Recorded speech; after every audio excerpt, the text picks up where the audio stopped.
রাকসু নির্বাচনের ষষ্ঠ দিনের মতো চলছে প্রচারণা। সকালে বুদ্ধিজীবী স্মৃতি চত্বরে ২৪ দফা ইশতেহার ঘোষণা করেছে সম্মিলিত শিক্ষার্থী জোট প্যানেল। শিক্ষার্থীদের ব্যাপক সাড়া পাচ্ছেন বলে জানিয়েছেন প্রার্থীরা।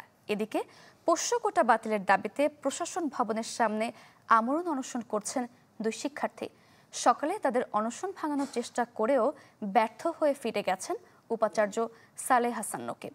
শিক্ষার্থীদের এই আন্দোলন নির্বাচনে প্রভাব ফেলবে কিনা এমন প্রশ্নে উপাচার্য জানান, এ বিষয়ে আদালতে একটি রিট হয়েছে। তার শুনানি হলে পরবর্তীতে বোঝা যাবে কি হতে যাচ্ছে।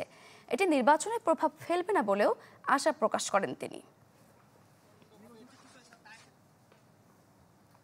দর্শক, রাকসু নির্বাচনের আরও খবরাখবর জানবো। আমাদের সঙ্গে সরাসরি যুক্ত হচ্ছেন সহকর্মী আবরার সাইদ। আবার ষষ্ঠ দিনের মতো চলছে প্রচারণা, কেমন দেখছেন ক্যাম্পাসে ব্যস্ততা?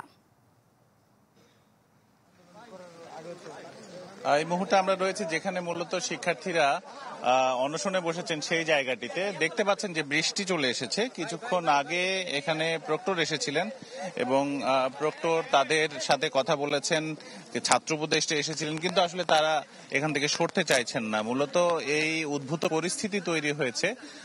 বিশ্ববিদ্যালয়ে পোষ্য কোটা আবার পুনর্বহাল করা হয়েছিল বৃহস্পতিবার সেদিন থেকে, এবং এই দিন থেকেই শিক্ষার্থীরা ঘোষণা দিয়েছিল আন্দোলনে যাবার। গতকাল জুমার নামাজের পর তারা কিন্তু বিক্ষোভ মিছিল করেছেন। এখন গতকাল সন্ধ্যা থেকে এখানে প্রথমে দুজন শিক্ষার্থী তারা এখানে অনশনে বসেন। আস্তে আস্তে এই শিক্ষার্থীর সংখ্যা বেড়েছে, এখন প্রায় ৫ থেকে ৬ জন। এখানে প্রচন্ড পরিমাণ বৃষ্টি, সেখানেও আসলে তারা এই জায়গাটিতে অনশন করেছেন। এদিকে প্রচারণার কথা যদি বলি, সকাল থেকে বিভিন্ন জায়গাতে আসলে প্রচারণায় নেমেছেন শিক্ষার্থীরা।